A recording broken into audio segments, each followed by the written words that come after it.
Guys welcome to our YouTube channel. Guys वो फिर से आपका अपने इस परिवार में स्वागत है। गाइज जैसा आप सभी लोग जानते हैं, जो अपना क्लास चल रहा है UP triple S C N M 5272 भर्ती को लेकर, ठीक है। और हमने इसके पहले 5 वीडियो कवर कर लिया है। 5 वीडियो में हमने 4 टॉपिक, ठीक है, जो आपके 38 सिलेबस में दे रखा है, उनमें से 4 टॉपिक क्लियर हो चुका है। अब नया टॉपिक आपका स्टार्ट हो चुका है।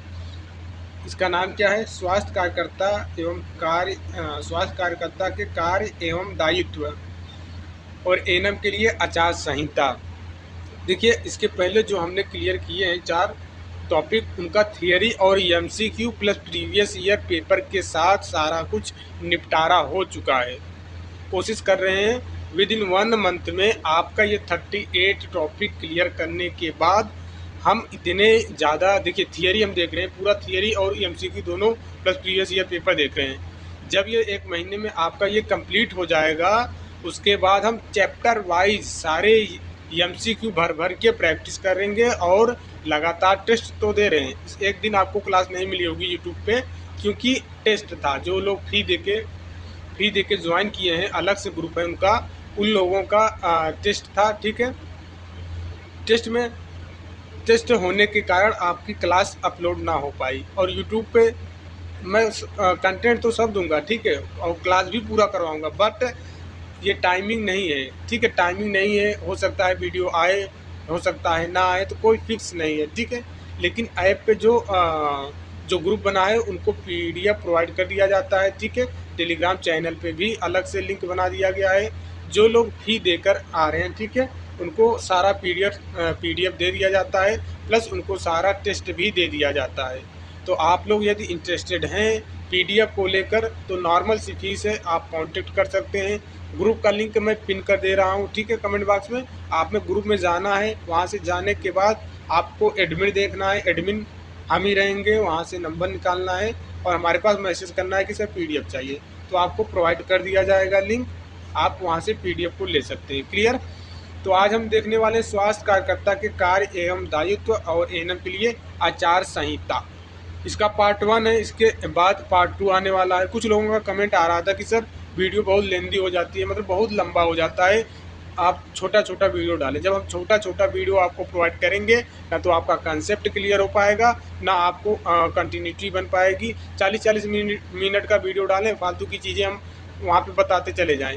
नहीं, मेरा उद्देश्य रहता है जिस चीज़ को स्टार्ट करो उसको ख़त्म करके छोड़ो। जैसे ये आप टॉपिक स्टार्ट कर दिए हो, आप इसकी पूरी कंसेप्ट क्लियर करके ही छोड़ो। ये नहीं कि आधा अधूरा छोड़ दो, फिर बाद में देखो जो पढ़ा हुआ है वो भी भूल जाओ, तो नहीं।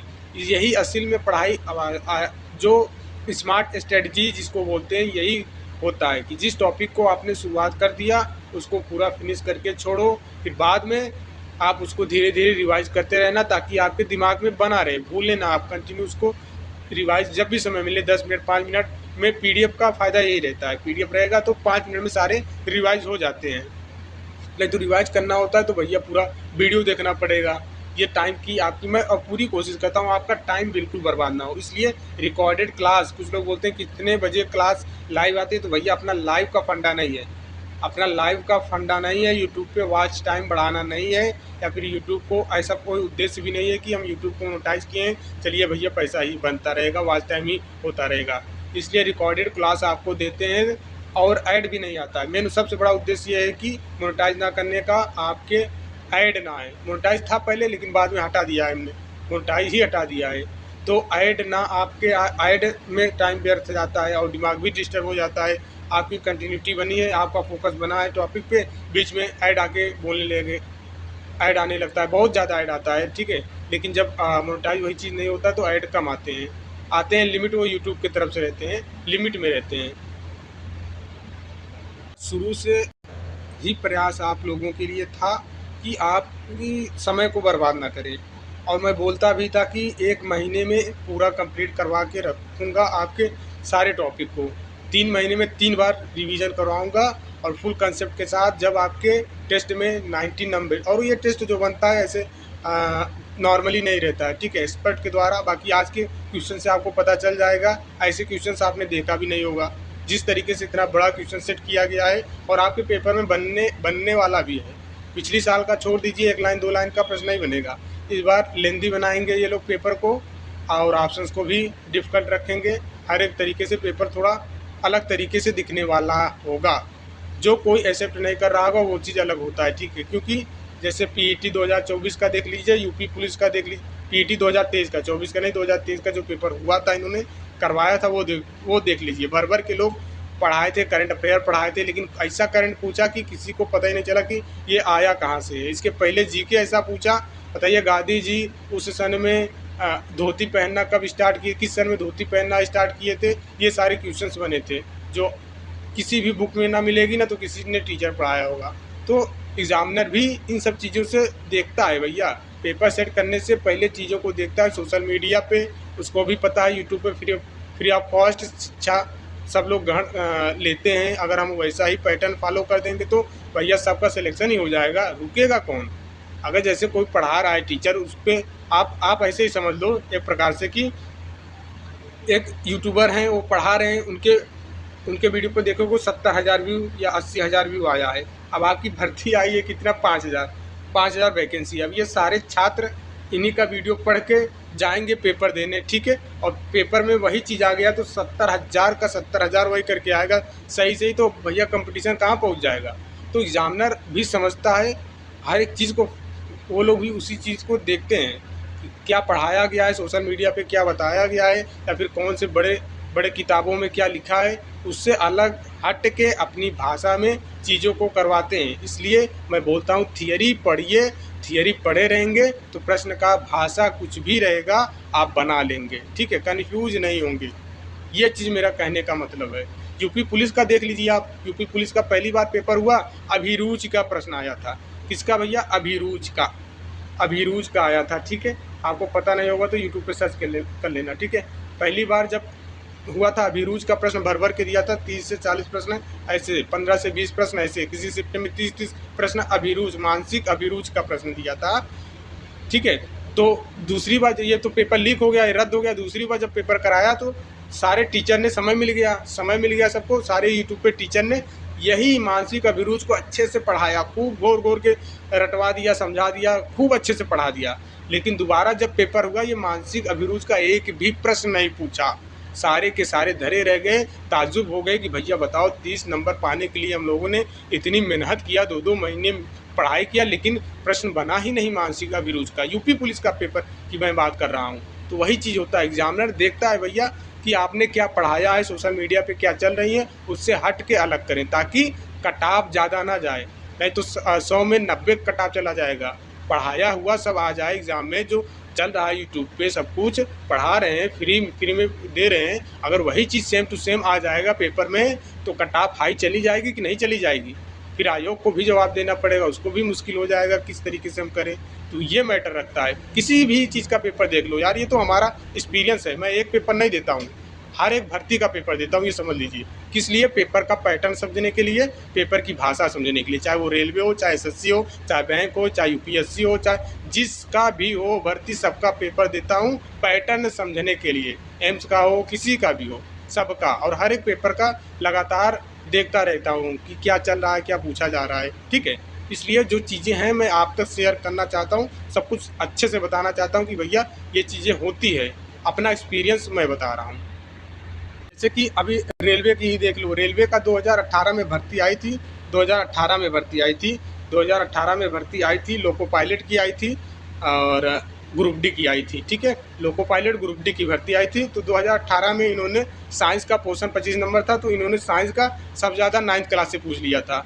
अब भर के टीचर फिर वही भर्ती 2019 में आ गई, 2019 में फिर वही भर्ती आ गई। अब ये 2018 में जो साइंस आया था क्लास 9th का, भर के सारे यूट्यूबर ने 9th का साइंस तो पढ़ाया ही पढ़ाया। देखिए 9th का साइंस पढ़ाया था, 10th का भी पढ़ाया था, लेकिन इन्होंने ये भूल गए कि भैया 2018-19 में जो भर्ती आई थी साइंस की, साइंस का 9-10 का एनसीईआरटी से प्रश्न बना था, तो एनसीईआरटी सब घोल के पिलवा दिए, सारे स्टूडेंट के घोल के पी जाओ, सब ने पढ़ा अच्छे से। तो एग्ज़ाम में जब ये 2019 का पेपर आया, ठीक है, ग्रुप डी का पेपर हुआ, जेई का पेपर हुआ, और भी जो भर्तियाँ तो उसका पेपर हुआ, तो एग्जामिनर ने बोला अच्छा एनसीईआरटी रटे हो तुम लोग, तो एग्जाम्पलर का प्रश्न दे दिया। एनसीईआरटी एग्जाम्पलर, अभी आपको नहीं पता होगा, एनसीईआरटी एग्जाम्पलर देखोगे उसकी लैंग्वेज इतनी डिफ़िकल्ट रहता है, इतना लेंदी रहता है कि किसी को पल्ले ही नहीं पड़ा कि भैया साइंस आ कहाँ से गई है। ना तो 9th के एनसीईआरटी से आई है, ना तो 10th के एनसीईआरटी से आई है। ये साइंस आ कहाँ गया से, आउट ऑफ सिलेबस तो नहीं हो गया।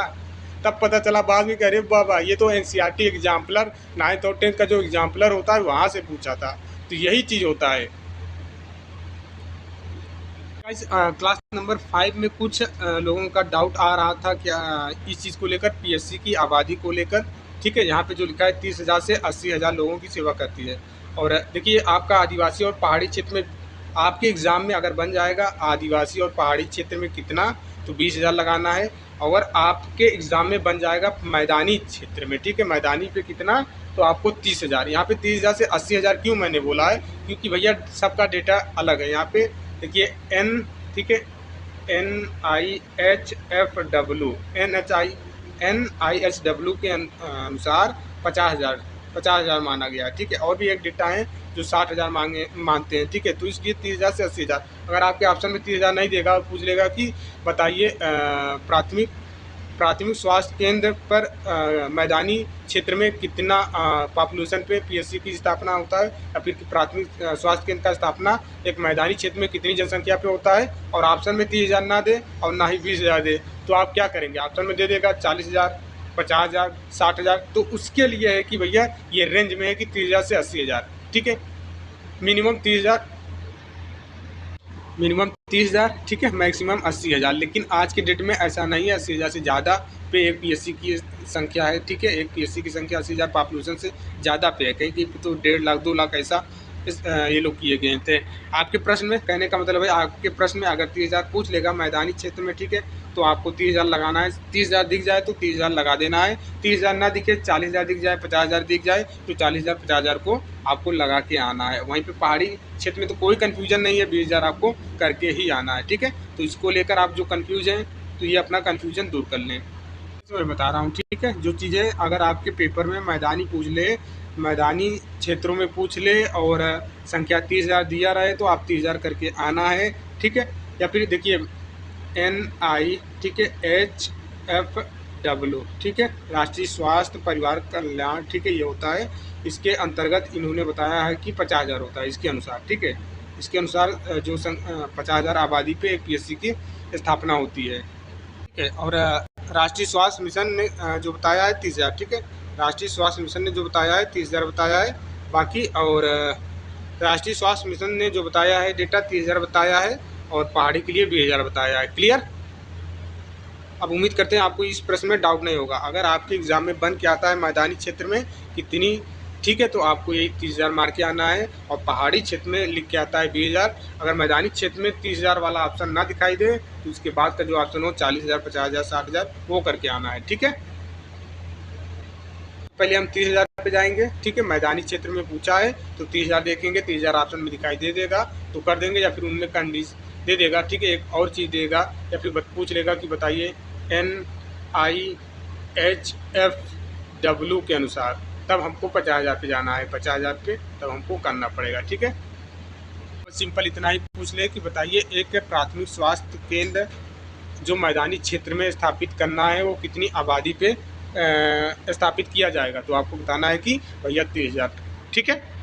ये आज जो हम पढ़ने वाले हैं, पहले मैं सिलेबस में आपको दिखा देता हूँ कहाँ पे ये है आपका। बस आप अपने नोटिफिकेशन को देखेंगे, सिलेबस जो दे रखा है विषयगत ज्ञान, ठीक है, इसके 5वें नंबर और 6वें नंबर पे आपको दिख जाएगा।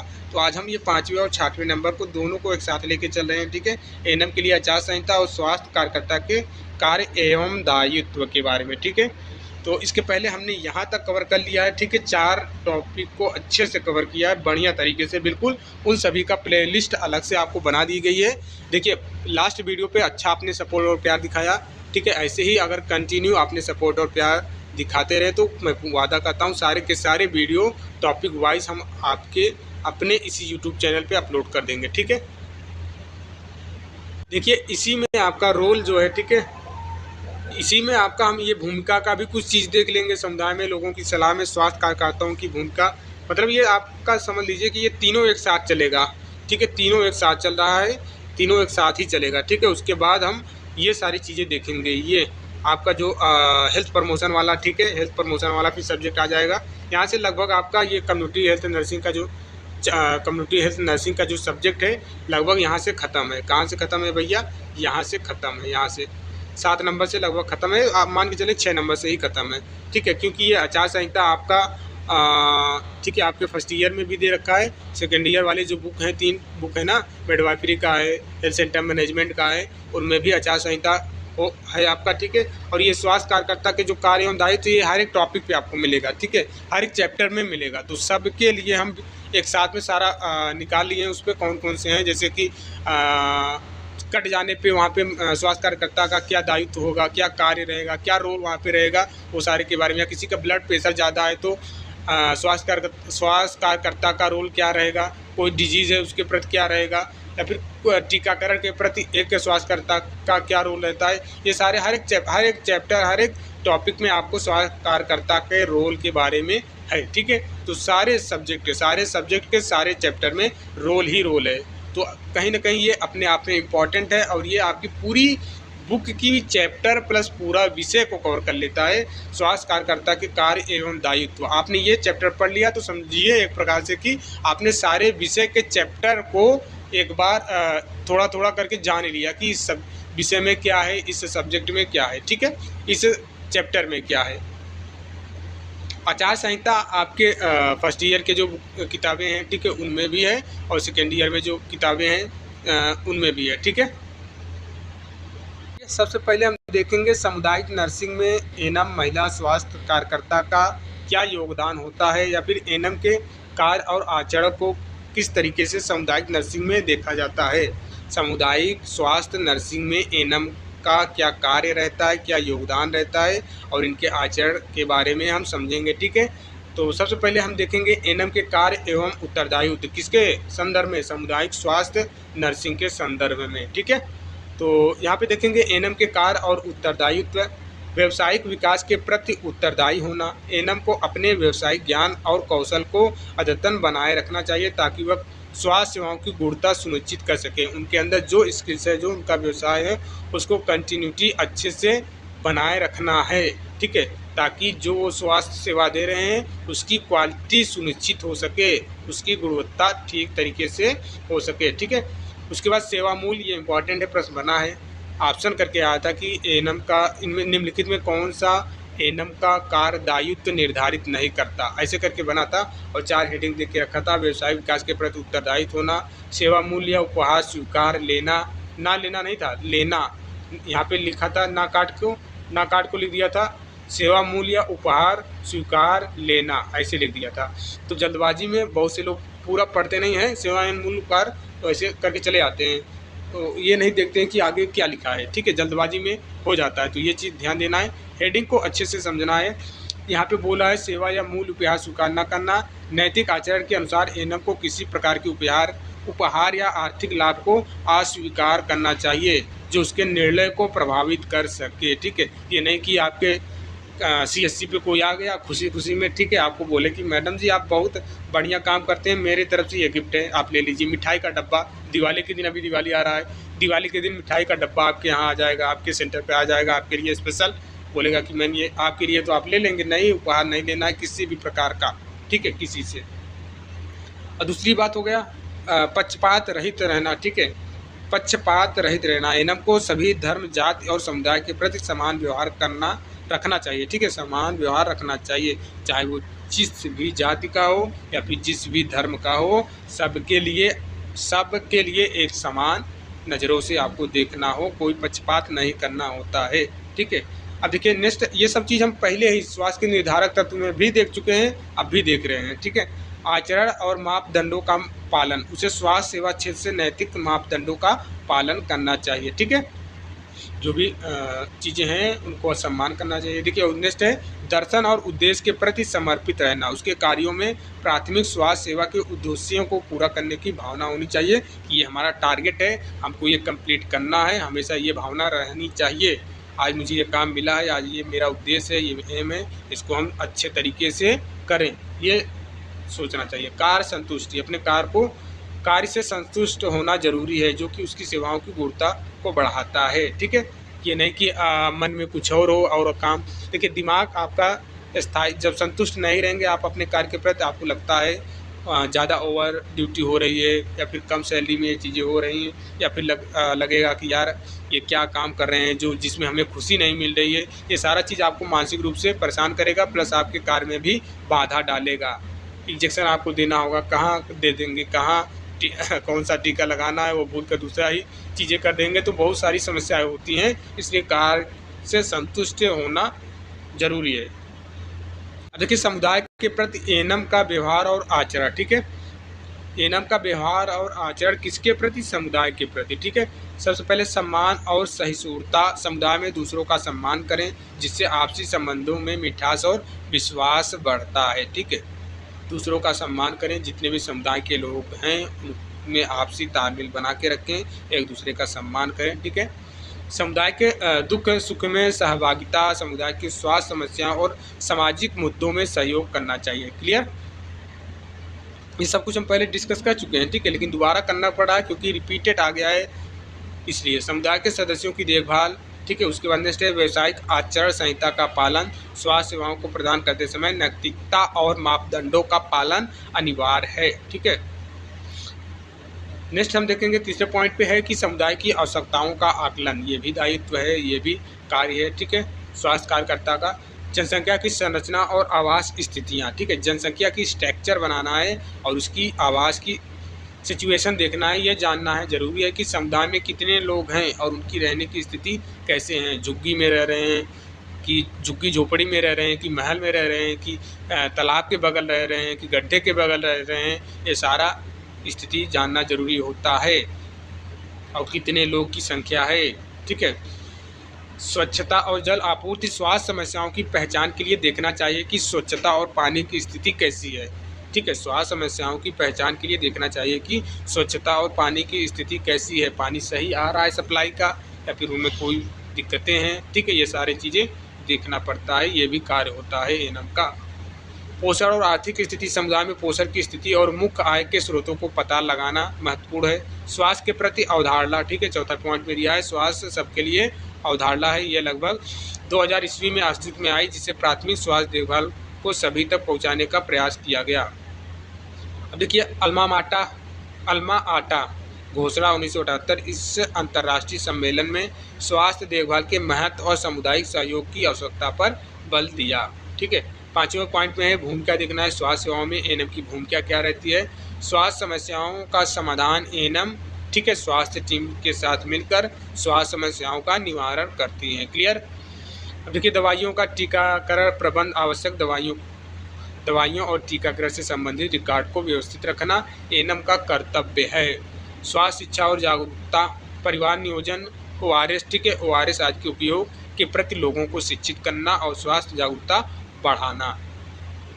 तो ये सभी बिंदु हैं। इन सभी बिंदुओं के आधार पर एनम सामुदायिक स्वास्थ्य नर्सिंग, ध्यान देना, एनम सामुदायिक स्वास्थ्य नर्सिंग के महत्वपूर्ण भूमिका निभाती हैं, जो प्राथमिक स्वास्थ्य सेवाओं को समुदाय तक पहुंचाने और उनकी स्वास्थ्य आवश्यकताओं को पूरा करने में सहायक होती हैं। अब हम आते हैं MCQ, जो अभी आपने थियरी पढ़ा, लॉजिकल MCQ, ठीक है, एक कंसेप्ट के आधारित पे, और ये प्रश्न बड़ा भी होगा, ऑप्शन भी बड़ा होगा, तो ध्यान से आप प्रश्न पढ़िएगा, फिर आप बताइएगा उत्तर क्या होगा, ठीक है। ये प्रश्न आपको दिखाई दे रहा है, ऊपर नीचे 2 ऑप्शन है, इसके नीचे और 2 ऑप्शन है, ठीक है। प्रश्न क्या है, पढ़ना है।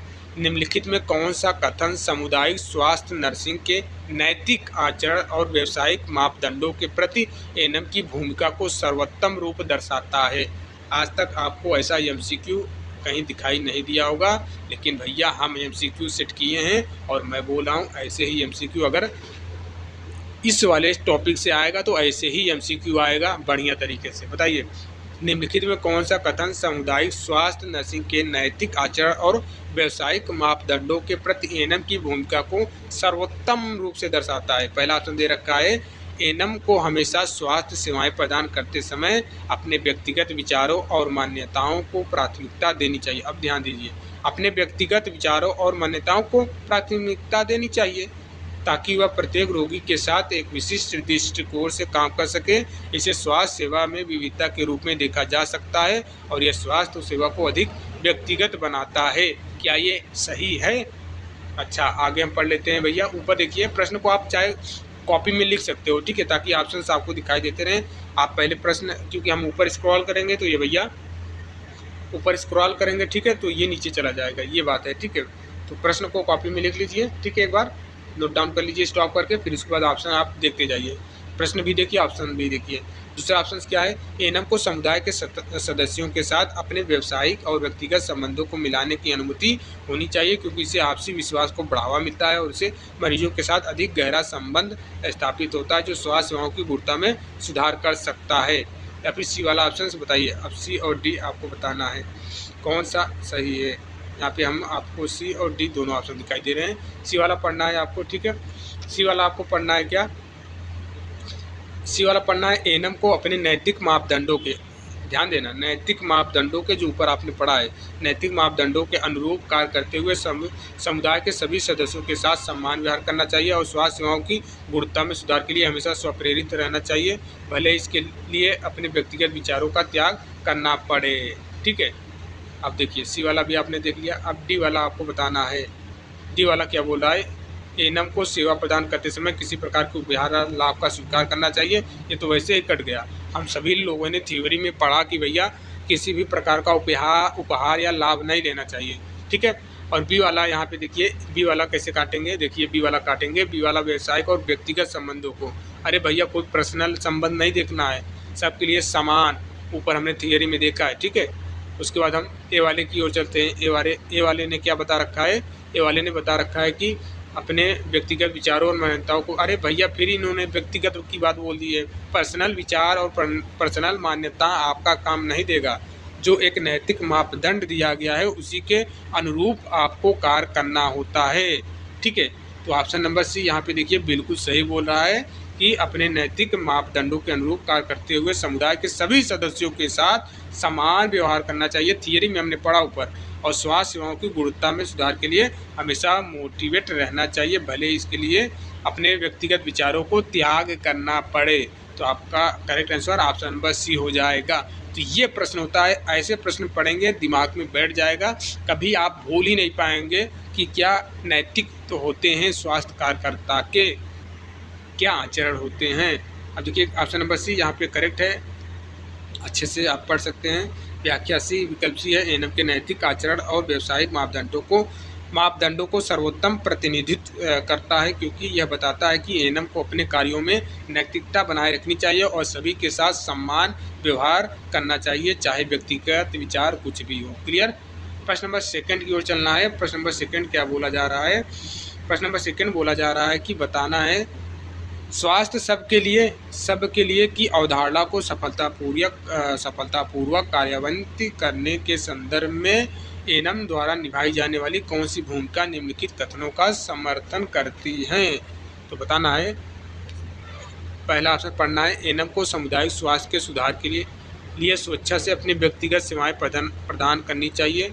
व्यक्तिगत सेवाएं, ध्यान देना, व्यक्तिगत सेवाएं प्रदान करनी चाहिए ताकि वह स्वास्थ्य सेवाओं को वित्तीय बाधाओं से बच सकें और अधिकतम लाभ प्राप्त कर सकें। यह स्वास्थ्य सेवाओं में स्वास्थ्य सबके अवधारणा को बेहतर बनाता है। बिल्कुल गलत बात है भैया, अपने लाभ खुद नहीं लाभ कमाना है, दूसरों को लाभ देना है, लाभार्थी को लाभ देना है, ना कि आप जो क्लाइंट आ रहे हैं उनको लाभ देना है, अपना लाभ नहीं देना, अपना पर्सनल चीज़ नहीं देखना है, ठीक है। इस प्रकार ऑप्शन नंबर 1 गलत हो जाएगा। अब ऑप्शन नंबर बी खुद पढ़िए और बताइए ये सही है कि गलत है। स्वास्थ्य सबके लिए की अवधारणा को सफलतापूर्वक कार्यान्वित करने के लिए एएनएम को केवल टीकाकरण और दवाइयों का वितरण करना चाहिए, केवल टीकाकरण और दवाइयों का वितरण करना चाहिए और स्वास्थ्य शिक्षा को या जागरूकता की जिम्मेदारी अन्य स्वास्थ्यकर्ताओं को सौंप देनी चाहिए ताकि वो अपने कार्य को दायरा सीमित कर रखें। क्या ये सही है, आप बताना है। अब ऑप्शन नंबर सी की ओर चलते हैं। ऑप्शन नंबर सी आपको बताना है, ऑप्शन नंबर सी सही है या गलत है, ठीक है। Option number C, option number C क्या बोला जा रहा है, स्वास्थ्य सबके लिए अवधारणा को साकार करने के लिए एएनएम को समुदाय के स्वास्थ्य आवश्यकताओं के अनुसार सेवा प्रदान करनी चाहिए और स्वास्थ्य जागरूकता बढ़ानी चाहिए और स्थानीय स्वास्थ्य समस्याओं का निवारण स्वास्थ्य टीम के साथ मिलकर करनी चाहिए ताकि स्वास्थ्य सेवाएं सभी तक समान रूप से पहुंचाई जा सके। डी वाला बोला जा रहा है, स्वास्थ्य सबके लिए अवधारणा के अंतर्गत एएनएम को अपनी सेवाएं केवल शहरी क्षेत्र में प्रदान करनी चाहिए जहां स्वास्थ्य सुविधाएं पहले से उपलब्ध हैं ताकि स्वास्थ्य सेवाएं का वितरण अधिक प्रभावी हो सके और संसाधनों का, अरे भैया क्या ये ऑप्शन आप काट दो केवल शहरी क्षेत्र में, ठीक है। और शहरी क्षेत्र में आप काट दो, इधर आप क्या काटोगे, इधर आप ये काट दो, ठीक है। यहाँ पे ये काटना है, केवल टीकाकरण की बात है, केवल टीकाकरण और दवाइयाँ, और ये बोला है जागरूकता की जिम्मेदारी अन्य स्वास्थ्य कार्यकर्ता को सौंप देनी चाहिए, ठीक है, इसलिए इसको काट दिया हमने, ठीक है। अब ये वाला देखते हैं, ये वाला क्या बोल रखा है इन्होंने, एएनएम को सामुदायिक स्वास्थ्य के सुधार के लिए स्वेच्छा से अपने व्यक्तिगत बोल दिया है, तो ये इधर ये कट जाएगा, तो ऑप्शन नंबर सी यहाँ पे करेक्ट हो जाएगा, ठीक है। इसका भी ऑप्शन नंबर सी है। प्रश्न नंबर सेकंड की ओर थर्ड की ओर चलते हैं, ठीक है। थर्ड की ओर प्रश्न क्या बोला है, एक स्वास्थ्य कार्यकर्ता के रूप में एएनएम को, ठीक है, एक स्वास्थ्य कार्यकर्ता के रूप में एएनएम को समुदाय में किस प्रकार की स्वास्थ्य शिक्षा और जागरूकता गतिविधियों को प्राथमिकता देनी चाहिए ताकि स्वास्थ्य सुधार की प्रक्रिया में अधिकतम लाभ सुनिश्चित किया जा सके।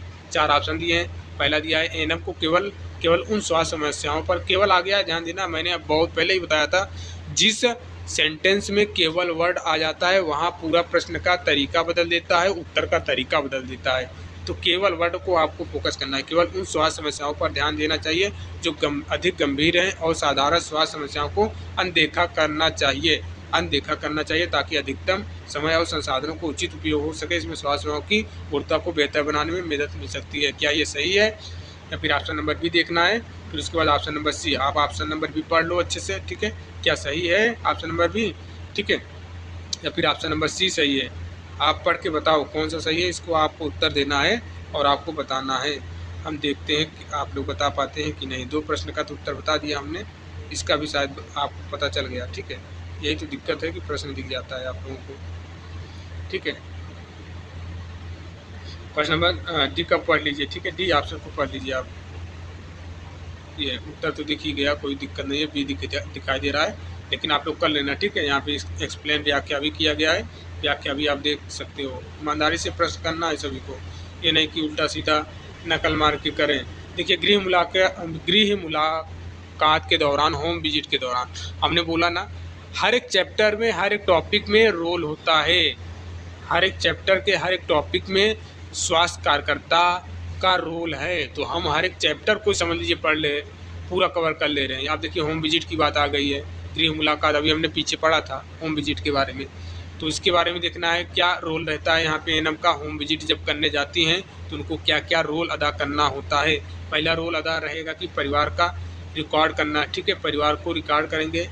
एएनएम के प्रत्येक परिवार का विस्तृत स्वास्थ्य रिकॉर्ड रखती हैं, जिसमें परिवार के सदस्यों की उम्र, स्वास्थ्य इतिहास, टीकाकरण की स्थिति और वर्तमान स्वास्थ्य समस्याओं का विवरण शामिल होता है। यह रिकॉर्ड भविष्य में स्वास्थ्य सेवाओं की योजना बनाने के लिए सहायक होता है, ठीक है। पहला पॉइंट हो गया।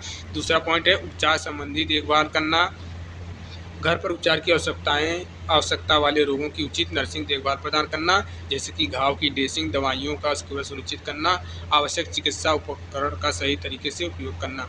प्रश्न नंबर 3 देखना है, नर्सिंग प्रक्रिया को प्रदर्शित बताना।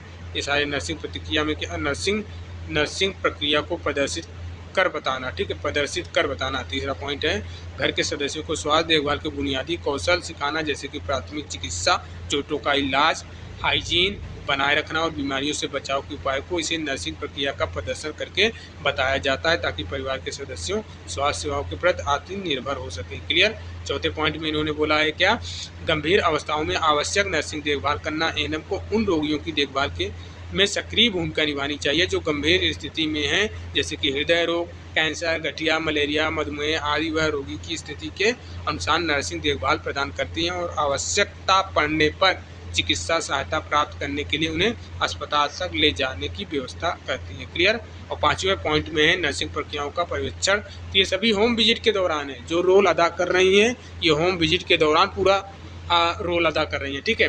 नर्सिंग प्रक्रियाओं का पर्यवेक्षण, सुपरविजन करना। एएनएम को घरेलू स्वास्थ्य देखभाल प्रक्रियाओं का सुपरविजन करती हैं ताकि यह सुनिश्चित किया जा सके कि नर्सिंग प्रक्रियाएं सही तरीके से की जा रही हैं, जैसे कि दवाइयाँ का सही तरीके से सेवन, थर्मामीटर का भी संक्रमण और सफाई के उपयुक्त तरीकों का पालन। तो ये नर्सिंग प्रक्रिया के सुपरविजन में आ जाता है रोल, ठीक है।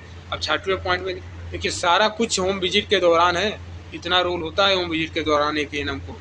रोगी को हॉस्पिटल या क्लिनिक तक पहुंचाना, गंभीर स्थिति में रोगी को आवश्यकता अनुसार अस्पताल या क्लिनिक तक पहुंचाना और वहां से वापस घर ले जाने की योजना बनाना ताकि निरंतर स्वास्थ्य देखभाल सुनिश्चित की जा सके, ठीक है। तो ये भी होता है, इतना सारा वर्क रहता है यार।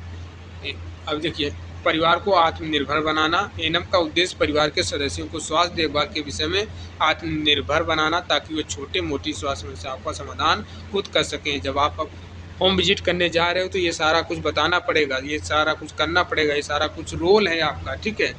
ये सारा रोल है आपका होम विजिट के दौरान, ये सारे रोल करने होते हैं। आपके परीक्षा में कैसे प्रश्न पूछेगा, निम्नलिखित में बताइए एक महिला स्वास्थ्य कार्यकर्ता होम विजिट के दौरान कौन से रोल को करती हैं वहाँ पे, या उनका कौन सा कार्य दायित्व होता है।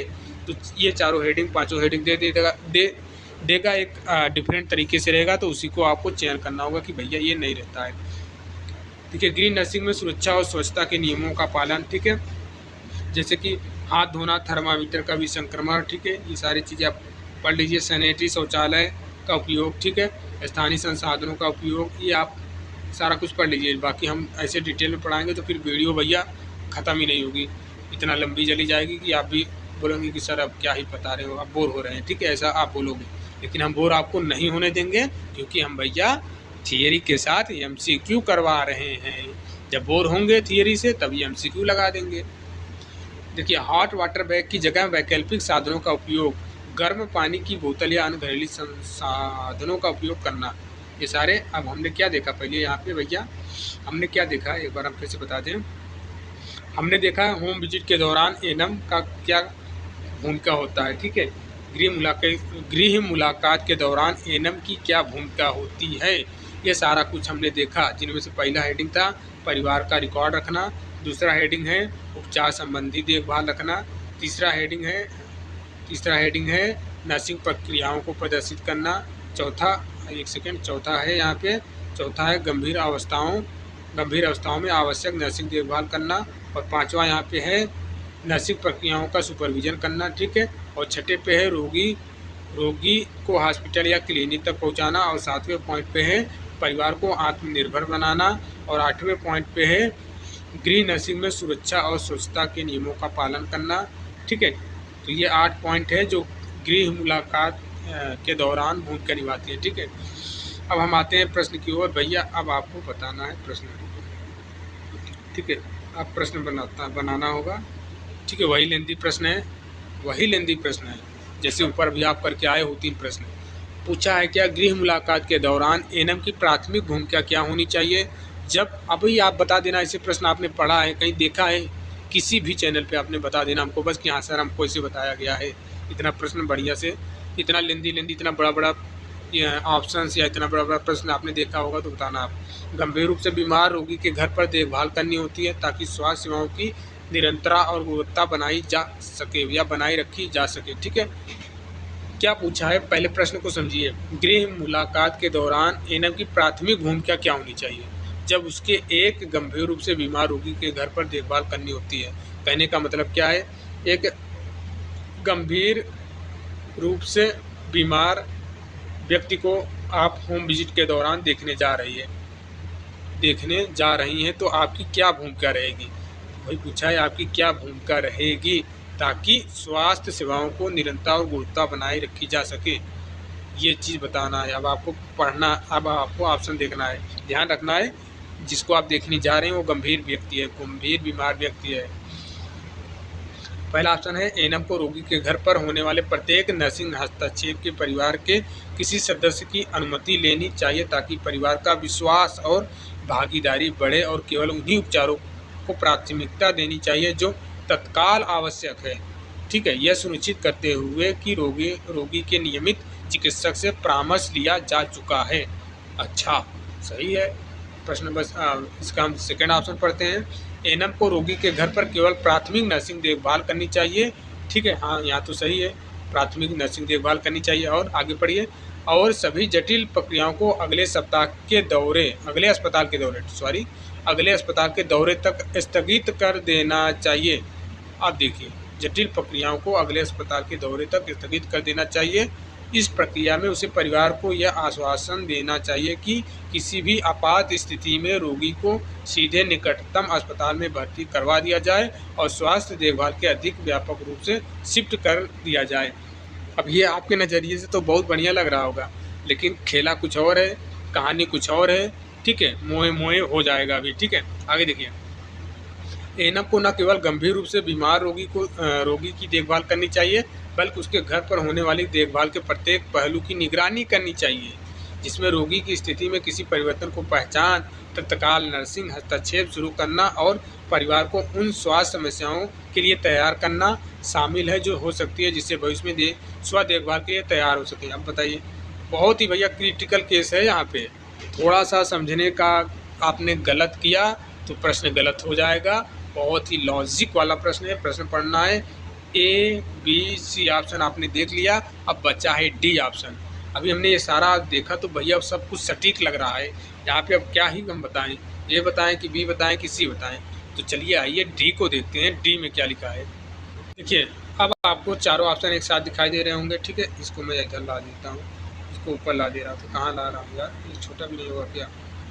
चलिए इधर ला रहा हूँ, ठीक है। इसको नहीं, इसको कहाँ सेट करो, इसको यहाँ पे सेट कर दूँ क्या, ठीक है। चलिए अब आप बताइए, ठीक है। बी वाला पढ़ लीजिए, ठीक है। सी वाला पढ़ लीजिए, डी वाला पढ़ लीजिए। प्रश्न क्या है, प्रश्न ये है कि एक एनएम की क्या भूमिका रहनी चाहिए जब वो गृह दौरा करने जा रही हैं और उस व्यक्ति के घर पे गई हैं, जो एक व्यक्ति बहुत ही बुरी तरीके से बीमार है, ठीक है। किसी व्यक्ति के घर पे गई हैं, गृह होम विजिट करने गई हैं, ठीक है। और ये व्यक्ति है गंभीर रूप से बीमार है, ठीक है। तो इनको क्या चीज़ें करनी चाहिए, ताकि क्या उपचार को प्राथमिकता देनी चाहिए, क्या करना चाहिए ताकि जो आप स्वास्थ्य सेवा दे रही हैं वो क्वालिटी हो और सही ढंग से हो, यही आपको बताना है। तो हमने ए बी सी पढ़ लिया, डी हमको पढ़ना है।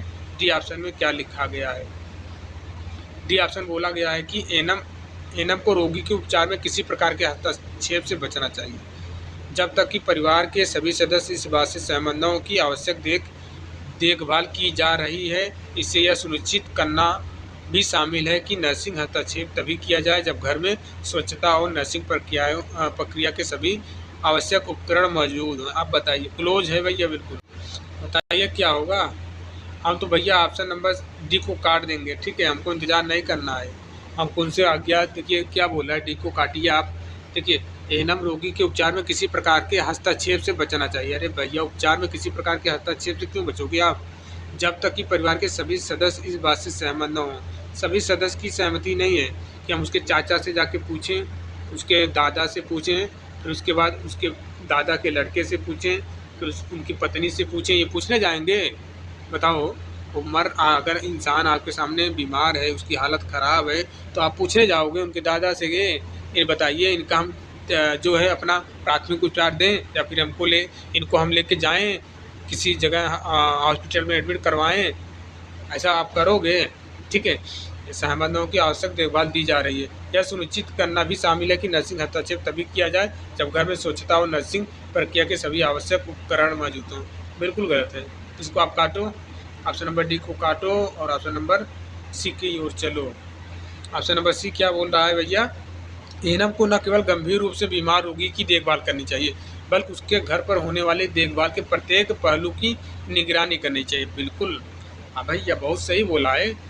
एनम को न केवल गंभीर रूप से बीमार रोगी की देखभाल करनी चाहिए, बल्कि उसके घर पर होने वाले देखभाल के प्रत्येक पहलू की निगरानी करनी चाहिए, जिससे रोगी की स्थिति में किसी भी परिवर्तन को पहचानना, तत्काल नर्सिंग हस्तक्षेप शुरू करना और परिवार को उन स्वास्थ्य समस्याओं के लिए तैयार करना शामिल है जो हो सकती है, जिसमें वे भविष्य में स्व देखभाल के लिए तैयार हो सके। बिल्कुल करेक्ट है, ऑप्शन नंबर सी करेक्ट है।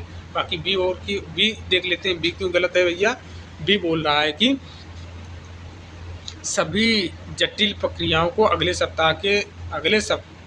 अस्पताल के दौरे तक स्थगित कर देना चाहिए, इसलिए हम इसको गलत कर रहे हैं। इस प्रक्रिया में उस परिवार को आश्वासन देना चाहिए कि किसी भी आपात स्थिति में रोगी को सीधे निकटतम अस्पताल में भर्ती करवा दिया जाएगा। मतलब आप छोड़ के चले आओगे यार, ठीक है, ऐसा नहीं करना है। और आप छोड़ के चले आओ कि भैया हम जा रहे हैं, अगर इनकी तबीयत ज़्यादा ख़राब होगी तो आप जाके एडमिट करवा देना, नहीं, ये आपका फ़र्ज नहीं बनता है, ठीक है। अभी ऊपर आपने पढ़ा कि होम विजिट के दौरान आप हॉस्पिटल में खुद लेके जाओगे, एडमिट करवाओगे, एडमिट करने के बाद सारा कुछ सब कुछ समझने के बाद तब आओगे। तो यहाँ छोड़ के जाओगे और बोल के जाओगे सदस्यों को, नहीं, तो ये गलत हो जाएगा, ठीक है। बी वाला ऐसे हम काट दिए, ठीक है। ये वाला क्यों आप गलत कर रहे हैं भैया?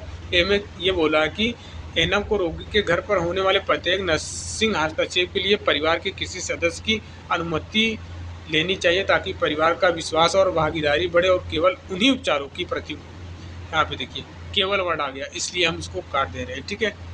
इसलिए इसको गलत कर रहे हैं। हमने बोला है कि जिस सेंटेंस में केवल वर्ड आ जाता है उसका तरीका बदल जाता है, वो प्रश्न का गलत वे में ही ले जाता है, ठीक है। प्रश्न का उत्तर गलत वे में ही लेके जाता है, ठीक है। उम्मीद करते हैं ये आपको समझ में आ गया होगा। प्रश्न नंबर 2 की ओर चलते हैं। हम टाइमिंग बहुत ले रहे हैं, इतना हम करवाने में इसलिए ले रहे हैं टाइमिंग ताकि आपको समझ में आ जाए, ताकि बने तो आप आसानी से कर पाओ। प्रश्न देखना है और आपको समझना है और आपको उत्तर कमेंट बॉक्स में बताना है, ठीक है। आपको बताना क्या है, ऐसे इसका हम नाम दे रहे हैं क्वेश्चन नंबर 2, ठीक है। ये कमेंट करके बताना है सभी को इसका उत्तर, ठीक है। पढ़ लो, आप स्क्रीनशॉट ले लो। प्रश्न देख लो एक बार। प्रश्न क्या है? एनम द्वारा गृह मुलाकात के दौरान कौन सी रणनीति रोगी और उसके परिवार को स्वास्थ्य समस्याओं को समाधान में आत्मनिर्भर बनाने के उद्देश्य से अपनाई जाती है? ये ऑप्शन ए दिया है, बी दिया है, सी दिया है, ठीक है। ए बी सी पढ़ लो ढंग से, वीडियो को स्टॉप करके। उसके बाद डी भी पढ़ लो आप, ठीक है। डी भी पढ़ लो ढंग से, डी भी पढ़ लो आप ढंग से, डी भी पढ़ लो और बताइएगा मज़ा आया कि नहीं इस प्रश्न को पढ़ने के बाद, ठीक है। प्रश्न नंबर 3 की ओर हम चलते हैं, डायरेक्ट 3 की ओर करते हैं। प्रश्न नंबर 3 क्या है? गृह मुलाकात में स्वच्छता और नर्सिंग प्रक्रियाओं को सही तरीकों का पालन सुनिश्चित करने के लिए एनम को निम्नलिखित में किस कार्य प्रणाली का पालन करना चाहिए? कार्य प्रणाली का पालन करना चाहिए। ऑप्शन दे रखा है, एनम को रोगी और परिवार के सदस्यों को विभिन्न स्वच्छता प्रक्रियाओं के सिद्धांत सिखाने चाहिए। बिल्कुल सही है। जैसे कि हाथ धोना, थर्मामीटर का विसंक्रमण, ऊपर आपने पढ़ा, घरेलू कचरों का सही निस्तारण, बिल्कुल सही है। लेकिन इस सिद्धांतों का पालन करते समय परिवार के सदस्यों से किसी भी प्रकार के प्रत्यक्ष हस्तक्षेप से बचना चाहिए ताकि उनकी स्वायत्तता बनी रहे, ठीक है। बिल्कुल सही बात है। प्रश्न नंबर देखिए, ऑप्शन नंबर बी पढ़ना है।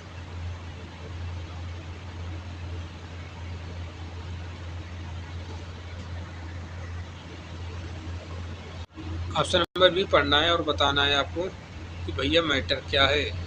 ऑप्शन नंबर बी बोला है, एनम को प्रत्येक नर्सिंग हस्तक्षेप के बाद परिवार को यह बताना चाहिए कि प्रक्रिया क्यों आवश्यक थी और इसके स्वास्थ्य पर पड़ने वाले प्रभाव के बारे में विस्तार से समझना चाहिए ताकि परिवार को यह ज्ञान हो सके कि क्यों और कैसे स्वास्थ्य सेवाओं का सही तरीके से पालन करें और भविष्य में बेहतर निर्णय ले सकें।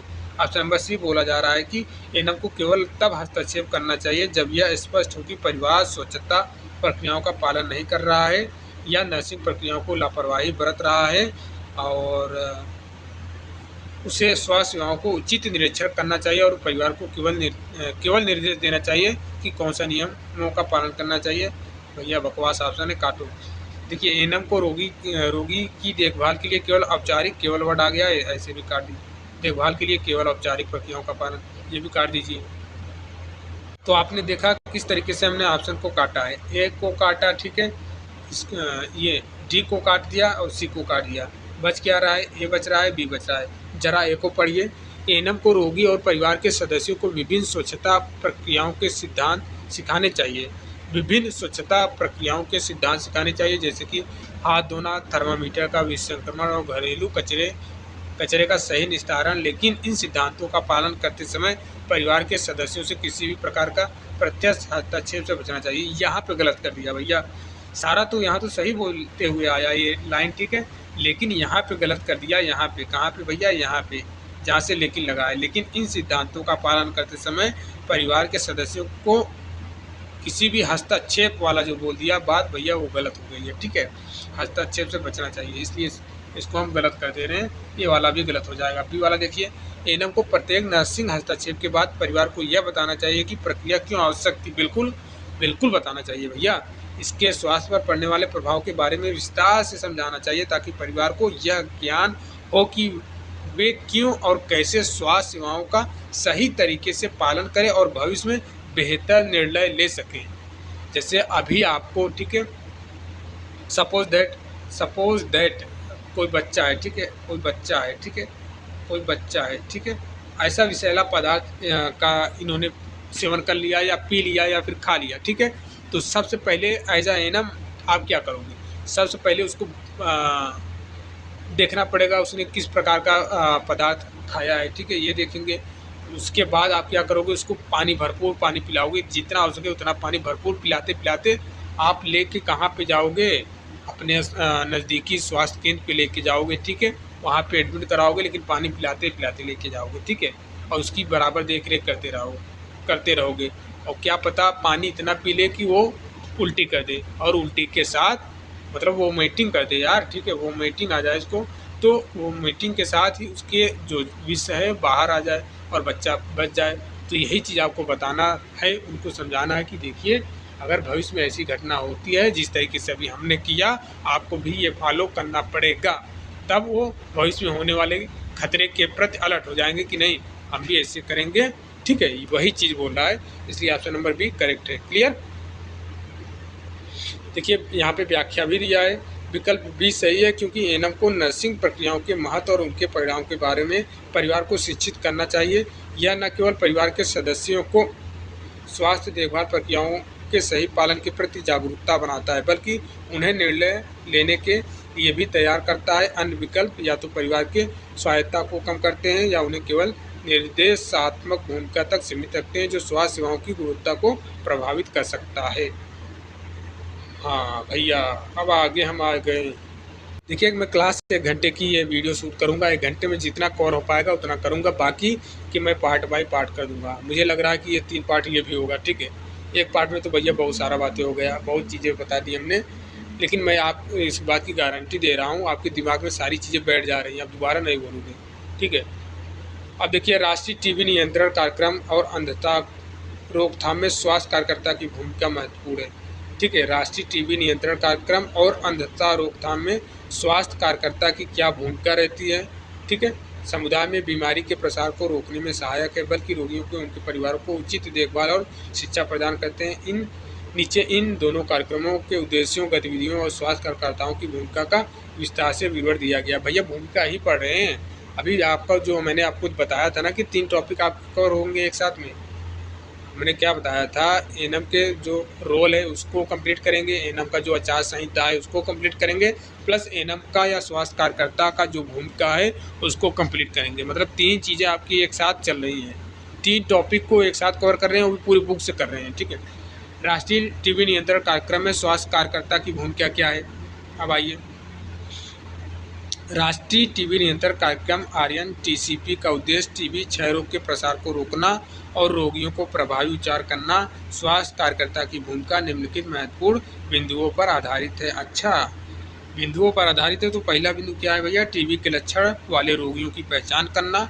स्वास्थ्य कार्यकर्ता का पहला और प्रमुख कार्य यह सुनिश्चित करना है कि टीबी के लक्षण वाले व्यक्ति की पहचान की जाए। ऐसे कितने व्यक्ति हैं जो टीबी का लक्षण इनमें पाया जा रहा है, उन सबका पहचान करना, उनका नाम नोट डाउन करना, ये पहला हो गया। लगातार खांसी, 2 सप्ताह या अधिक बुखार, वजन घटने या रात में पसीना आना जैसे लक्षणों को पहचान कर रोगी को उचित परीक्षण के लिए भेजना।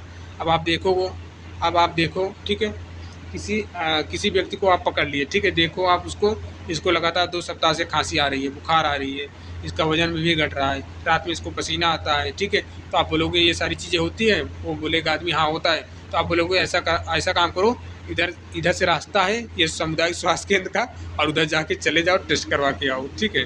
वहाँ पे जाके टेस्ट करवा के आओ अपना, उसको आप भेज दोगे, ठीक है। टीबी की जल्द पहचान और परीक्षा से रोगियों की जल्दी इलाज मिल सकता है, जिससे संक्रमण के प्रसार को कम किया जा सकता है। नेक्स्ट है, दूसरे पॉइंट में इन्होंने बताया है कि टीबी का इलाज दिलवाना, टीबी के रोगियों को सही दवाइयाँ और उपचार प्रक्रिया को सुनिश्चित करना भी स्वास्थ्य कार्यकर्ता की जिम्मेदारी है, ठीक है। यह डॉट्स, यहाँ पे ध्यान देना, यह डॉट्स के तहत दवाओं का प्रबंधन और निगरानी करते हैं ताकि रोगी दवाइयाँ नियमित रूप से ले सकें और उपचार का पूरा कोर्स पूरा कर सकें, ठीक है। अब तीसरा पॉइंट में हम देखेंगे, स्वास्थ्य शिक्षा प्रदान करना, समुदाय में टीबी के बारे में जागरूकता फैलाना भी स्वास्थ्य कार्यकर्ता का काम है। टीबी के संक्रमण, इसके लक्षण, उपचार के महत्व और रोकथाम के तरीकों के बारे में जानकारी देना आवश्यक है। यह रोगियों के साथ उनके परिवार और समुदाय के अन्य सदस्यों को भी शिक्षित करने का प्रयास करते हैं। और चौथे पॉइंट में है क्या, संक्रमित लोगों को स्वास्थ्य व्यक्तियों के संपर्क से दूर रखना, जो भी इन्फेक्टेड हैं टीबी से, ठीक है, उनको बोलेंगे कि ऐसा है तुम जो स्वस्थ व्यक्ति हैं उनसे दूरी बना के रखना, ठीक है, नहीं तो तुम में भी टीबी आ जाएगा। ये चीज़ आपको बताना होगा। यह सुनिश्चित करना कि टीबी से संक्रमित व्यक्ति विशेषकर सक्रिय टीबी रोगी अन्य रोगी के सीधे संपर्क में ना आए ताकि संक्रमण ना फैले। अब पाँचवें पॉइंट में इन्होंने क्या बताया, बच्चों की बीसीजी का टीका लगवाना। बिल्कुल ये तो है ही, बच्चों को बीसीजी का टीका लगवाने के लिए स्वास्थ्य कार्यकर्ता टीकाकरण कार्यक्रम का आयोजन करते हैं, ठीक है। यह टीका बच्चों की टीबी के गंभीर रूप से बचाने में मदद करता है। ये तो हमने देख लिया भैया, क्या देख लिया, टीबी के संदर्भ में। अरे भैया टीबी के संदर्भ में क्या भूमिका है इनकी, उस चीज़ को देखा कि नहीं देखा। राष्ट्रीय टीबी नियंत्रण कार्यक्रम के संदर्भ में यहाँ पे देखो, राष्ट्रीय टीबी नियंत्रण कार्यक्रम में स्वास्थ्यकर्ता की क्या भूमिका है, तो भैया ये सारी भूमिका है। पहला नंबर टीबी के लक्षण वाले रोगियों की पहचानना, दूसरा नंबर पे है टीबी का इलाज दिलवाना, ठीक है, तीसरा नंबर पे है स्वास्थ्य शिक्षा प्रदान करना, ठीक है, स्वास्थ्य शिक्षा प्रदान करना, और चौथे पॉइंट पे है संक्रमित लोगों को स्वस्थ व्यक्ति से दूर रखना, ठीक है। उसके बाद नेक्स्ट पॉइंट है बच्चों को बीसीजी का टीका लगवाना, ठीक है। और अब हम पढ़ेंगे अंधता रोकथाम में, ठीक है, अंधता रोकथाम में स्वास्थ्य कार्यकर्ता की भूमिका। देखिए, अंधता रोकथाम के उपायों का उद्देश्य विशेष रूप से बच्चों और समुदाय में आम लोगों को दृष्टि से संबंधित समस्याओं से बचाना है। स्वास्थ्य कार्यकर्ता की भूमिका इस कार्यक्रम में अत्यधिक महत्वपूर्ण होती है। पहला, आँखों के संक्रमण की रोकथाम, ठीक है, आँखों की संक्रमण की रोकथाम। आँखों का संक्रमण विशेष रूप से वायरल संक्रमण समान। अरे भैया आई फ्लू आपने देखा था, किसने आई फ्लू, किसको आई फ्लू हुआ था, बताइएगा कमेंट करके, किसको आई फ्लू हुआ था। तौलिया रुमाल से फैल सकता है। स्वास्थ्य कार्यकर्ता इस विषय में जागरूकता बढ़ाने के लिए लोगों को शिक्षित करते हैं। वे लोग व्यक्तिगत वस्त्रों और सामानों को स्वच्छता बनाए रखने के लिए प्रोत्साहित करते हैं ताकि संक्रमण का जोखिम कम हो सके। दूसरे पॉइंट में इन्होंने बताया कि स्वच्छता बनाए रखना, घरों में उपयोग किए जाने वाले सामानों की स्वच्छता को बनाए रखना आवश्यक है। स्वास्थ्य कार्यकर्ता यह सुनिश्चित करते हैं कि परिवार अपने घरेलू वस्त्रों और बच्चों के कपड़ों को साफ रखे ताकि संक्रमण के प्रसार की संभावना कम हो। अब देखिए, तीसरे पॉइंट में इन्होंने बताया कि बच्चों को विटामिन ए की खुराक देना। बिल्कुल सही बात है। 1 से 5 वर्ष की आयु के बच्चों को नियमित रूप से विटामिन ए की खुराक दी जानी चाहिए ताकि आंखों के संक्रमण और दृष्टि से समस्याओं को रोका जा सके। स्वास्थ्य कार्यकर्ता, ठीक है, स्वास्थ्य कार्यकर्ता बच्चों के माता पिता को विटामिन ए की खुराक और उसकी आवश्यकता के बारे में शिक्षित करें। 5वें नंबर पे है कि पोषण शिक्षा प्रदान करना। बच्चों को ताज़े फल, सब्जियां और विटामिन ए से भरपूर आहार प्रदान करने के लिए प्रेरित किया जाता है ताकि उनकी दृष्टि और समग्र स्वास्थ्य में सुधार हो। ठीक है, स्वास्थ्य कार्यकर्ता को पोषण शिक्षा सत्र आयोजित करते हैं ताकि परिवार को पोषक आहार का महत्व समझाया जा सके। प्रकाश व्यवस्था और पढ़ाई के माहौल पर ध्यान देना। बिल्कुल सही बात। यह नहीं है कि कम लाइट में बच्चा इसे पढ़ रहा है, ठीक है, पूरा अपना होमवर्क कर रहा है और आपको पता ही नहीं चल रहा है। ठीक है, आपके गार्जियन को बताना, उनसे पूछना, उनको समझना कि आपका बच्चा कम लाइट में तो नहीं पढ़ता है, उनके लाइट की निगरानी करना, घर में जाके कहाँ उसके स्टडी रूम में जाना, जांच करना कौन सी लाइट लगाया है, ये सब कुछ बताना होता है। ठीक है, यह सुनिश्चित करना कि बच्चों की पढ़ाई के समय उचित प्रकाश व्यवस्था हो ताकि उसकी आंखों पर अतिरिक्त दबाव न पड़े। स्वास्थ्य कार्यकर्ता इस बात की जानकारी देते हैं कि प्रकाश का उचित प्रबंधन बच्चों की आंखों को सुरक्षित रखने में कितना महत्वपूर्ण है। क्लियर। अब देखिए, प्रश्न भी है, वही 3 प्रश्न है, लेंथी प्रश्न है, वीडियो भी लंबी हो रही है। ठीक है, अब वीडियो भी लंबी हो रही है तो क्या करना पड़ेगा, ठीक है, चलिए फटाफट कर लेते हैं प्रश्न। ठीक है, थोड़ा इसको जूम करना पड़ेगा, बताना है आपको, यहाँ पे बताना है भैया। ये प्रश्न है, स्वास्थ्य कार्यकर्ता के लिए टीबी क्षय रोग के नियंत्रण में प्राथमिक रणनीति क्या है। देखिए, यहाँ पे टीबी के नियंत्रण में प्राथमिक रणनीति क्या होनी चाहिए ताकि यह सुनिश्चित किया जा सके कि टीबी के संक्रमण का प्रसार प्रभावी रूप से रोका जा सके और समुदाय में जागरूकता बढ़ाई जा सके। पहला ऑप्शन दे रखा है, स्वास्थ्य कार्यकर्ता को टीबी से पीड़ित प्रत्येक रोगी की नियमित निगरानी करनी चाहिए जिसमें उनके परिवार के सदस्यों को भी शामिल किया जाए ताकि यह सुनिश्चित किया जा सके कि रोगी दवाइयों का नियमित सेवन कर रहे हैं। इसके अतिरिक्त स्वास्थ्य कार्यकर्ता को स्थानीय स्तर पर टीबी के प्रति जागरूकता फैलाने के लिए शिक्षात्मक सत्र आयोजित करना चाहिए और प्रत्येक संभावित रोगी का टीबी परीक्षण करवाना चाहिए ताकि सही समय पर उपचार शुरू हो सके। बिल्कुल 100% बात है, इसको आप काट नहीं सकते हो। लेकिन अभी हमको और ऑप्शन पढ़ना है। बी वाला बोला है स्वास्थ्य कार्यकर्ता को केवल टीबी के रोगियों के उपचार की निगरानी करनी चाहिए। केवल वर्ड पूरा कहानी बदल देता है भैया। आप समझ ही रहे हो ना, समझ रहे हो नहीं समझ रहे हो, समझ रहे हो। देखिए स्वास्थ्य कार्यकर्ता को टीबी के इलाज में प्रबंधन से सीधे भूमिका निभानी चाहिए और सुनिश्चित करना चाहिए कि सभी संभावित स्रोतों से संक्रमण फैलने की संभावना को सीमित किया जाए, जैसे कि संक्रमित लोगों को स्वस्थ लोगों के संपर्क से दूर रखना। इसके अलावा उन्हें बच्चों के लिए बीसीजी का टीकाकरण अभियान चलाना चाहिए और सभी संभावित संक्रमण के संपर्कों के निगरानी करना चाहिए। तो ये भी अभी सही लग रहा है। आगे हम पढ़ते हैं। ये क्वेश्चन नंबर डी देखना है। डी बोला है स्वास्थ्यकर्ता को केवल, ये केवल और कहाँ ये केवल, तो भैया केवल जब आया ना तो ये पूरा कहानी बदल देता है, इसलिए हम केवल जैसे ही आ गया उसको हटा देते हैं। अब देखिए स्वास्थ्य कार्यकर्ता सी वाला हमको देखना, सी और ए में स्वास्थ्य कार्यकर्ता को इलाज के प्रबंध में सीधे भूमिका निभानी चाहिए। अरे इलाज के प्रबंध में सीधे भूमिका निभानी चाहिए और सुनिश्चित करना चाहिए कि सभी संभावित स्रोतों से संक्रमण फैलने की संभावना को सीमित किया जाए, जैसे कि संक्रमित लोगों को स्वस्थ लोगों के संपर्क से दूर रखना। इसके अलावा उन्हें बच्चों के लिए बीसीजी टीकाकरण अभियान चलाना। ठीक है, बीसीजी टीकाकरण अभियान चलाना, स्वास्थ्य कार्यकर्ता अभियान नहीं चलाएंगे। ठीक है, वो केवल चीज़ों को देखेंगे, वो तो टीका लगाएंगे। अभियान वो सरकार चलाती है। ठीक है, और संभावित या फिर जो बना है स्वास्थ्य परिवार कल्याण मंत्रालय उसके द्वारा चलाया जाता है। ठीक है, ना कि स्वास्थ्य कार्यकर्ता खुद थोड़ी नहीं चलाएंगे। और सभी संभावित संक्रमण के संपर्कों का निगरानी करना चाहिए। तो ये भी गलत होगा। ठीक है, ये वाला ऑप्शन भी आपको गलत कर देना है। ठीक है, यहाँ पर करेक्ट आंसर क्या हो जाएगा? ठीक है, ऑप्शन नंबर 1 करेक्ट हो जाएगा। क्या करेक्ट हो जाएगा भैया? ऑप्शन नंबर ए करेक्ट हो जाएगा। ठीक है, ऑप्शन नंबर ए आप करेक्ट मान के चलें। ठीक है, व्याख्या आप पढ़ सकते हो। ठीक है, व्याख्या आप पढ़ सकते हो, आप व्याख्या पढ़ सकते हो। ठीक है, अब हम बहुत ही लंबी वीडियो हो गई है। अब नेक्स्ट इसका पार्ट 2 लाएंगे। ठीक है, उसमें से आगे की बातें हम डिस्कस करेंगे। ये पार्ट 1 है। ठीक है, पार्ट 1 तक ही रहने दीजिए, बात आगे ना बढ़ाइए। ठीक है, पार्ट 2 तक ना जाइए। अगर हम करवाने लगेंगे तो भैया जब तक पूरा कंप्लीट नहीं होगा तब तक पूरा लेके जाएंगे। 3 घंटे का वीडियो हो जाएगा, वो अलग की बात है। लेकिन आज थोड़ा तबीयत ख़राब है और इधर थोड़ा ज़्यादा दौड़ना भी पड़ रहा है। NHM 17,000 भर्ती की वेटिंग को लेकर कोर्ट भी गए, दोपहर पूरा दिन भर कोर्ट में चले गए थे फाइल निकलवाने के लिए। वो सारा चीज़ हो रहा है। ठीक है, बाकी हम नेक्स्ट पार्ट को लाएंगे। ठीक है, कोशिश करेंगे उसमें उस वाले पार्ट में कंप्लीट कर देंगे। अगर उस वाले पार्ट में कंप्लीट नहीं हो पाता है तो पार्ट नंबर 3 आप ये देख के चलो कि भैया आपके 3 टॉपिक एक साथ चल रहे हैं। ठीक है, तो 3 टॉपिक के लिए 3 वीडियो तो बनता है ना भैया। अब ये है नहीं कि एक ही वीडियो में 3 टॉपिक कवर कर दें, तो ऐसा नहीं है। 3 वीडियो तो आना ही तय है। ठीक है, और महीने भर में पूरी थियरी और MCQ करवाऊंगा। उसके बाद चैप्टर वाइज भर के MCQ करवा दूंगा। तैयारी को इतनी बेहतरीन बना दूंगा। बस आपका सपोर्ट और प्यार चाहिए। ठीक है, नहीं तो हम भैया डिमोटिवेट हो जाते हैं।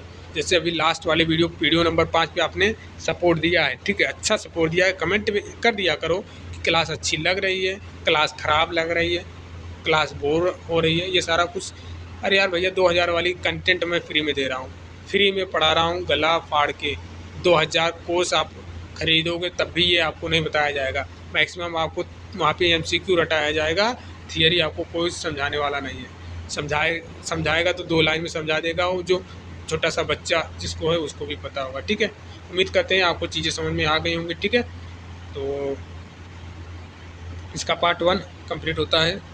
मिलते हैं नेक्स्ट वीडियो में। ठीक है, इसका पार्ट 1 आपका कंप्लीट हो गया। और इसकी PDF जिसको चाहिए भैया, जिसको भी PDF चाहिए, टेलीग्राम का ग्रुप का मैं नंबर ग्रुप का मैं लिंक, ठीक है, ग्रुप का लिंक कमेंट बॉक्स में पिन कर रहा हूँ।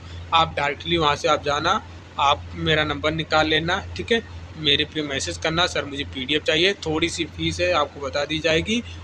वो फीस आपको पे करना है।